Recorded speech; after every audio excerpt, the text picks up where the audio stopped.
Sir मेरा नाम जावेद सुमरो है, हम न्यूज़ से ताल्लुक़ है मेरा।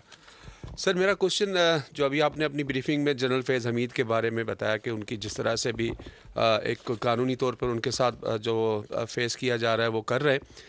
मेरा इससे क्वेश्चन रिलेटेड ये है कि जब जनरल फैज़ हमीद को DGI बनाया गया था तो उनसे पहले जनरल नवीद मुख्तार थे, फिर जनरल बाजवा का भी भी एक अहम ओहदे पर आकर फायज़ हुए। तो आप नहीं ये समझते कि जब जनरल फैज़ हमीद को लाया जा रहा था तो उनके अंदाज़ा नहीं था कि वो इस तरह से एक सियासी जमात के साथ जाके सिंपथीज़ लेंगे, उनके साथ उनके करीब जाकर उनको बहुत ज़्यादा उनको फेवर करेंगे। तो आप क्या समझते हैं कि उनके जो यहाँ तक लाने पर, इस ओहदे तक लाने पर, उन दोनों शख्सियात के किरदार को आप किस नज़र से देखते हैं, जैसे जनरल बाजवा साहब हैं और जनरल नवीद मुख्तार साहब हैं? देखिए, ये ISI का जो डायरेक्ट बॉस होता है वो कौन होता है? प्राइम मिनिस्टर होता है। तो आपने उस वक्त के वज़ीर आज़म का तो जिक्र नहीं किया। द पॉइंट इज़ कि ये जो अपना, मैं पहले भी कह चुका हूँ कि जो हमारा जो एहतसाब का अमल है ना, वो बिल्कुल शफाफ है, सख्त है, कड़ा है, but it does not work on allegations.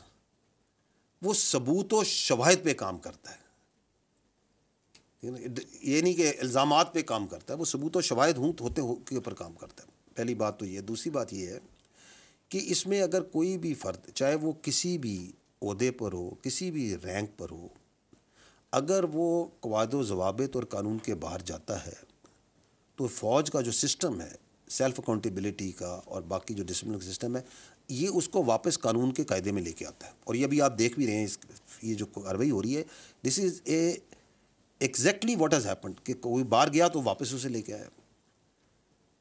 ये जो अपना इस पर्टिकुलर केस के अंदर जो अपनी ज़ाती हैसियत में ज़ाती फ़ायदे हासिल करने के लिए जो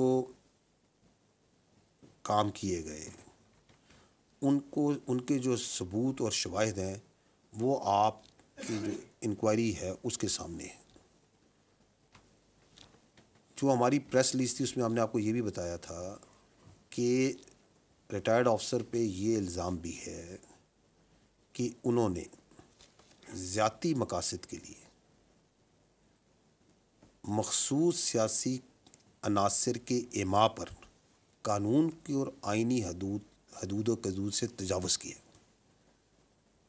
जो आप बात कर रहे हैं, अगर कोई शख्स अपने ज़ाती हैसियत में अपने ज़ाती फ़ायदे के लिए कोई गैर कानूनी काम करता है तो बग़ैर सबूत और शवाहिद के उसको किसी और शख्स से मुंसलिक करना मुनासिब नहीं है। तो ये जो एक ऑनगोइंग जो एक्टिविटी है, जो लेफ्टिनेंट जनरल रिटायर्ड फैज़ हमीद का जो फुल जनरल कोर्ट मार्शल का केस है, ये एक सब्जुडिस मैटर भी है, उसके अपने कानूनी तकाज़े होते हैं सब्जुडिस मैटर के। तो इसमें जो ज़रूरी तफसीलात समझी जाएंगी, आगे भी जो आएंगी, वो वक्तन फ़वक्तन से फिर आपको आगाह किया जाएगा। सब्सक्राइब करें और बेल दबाएं ताकि कोई खबर रह न जाए।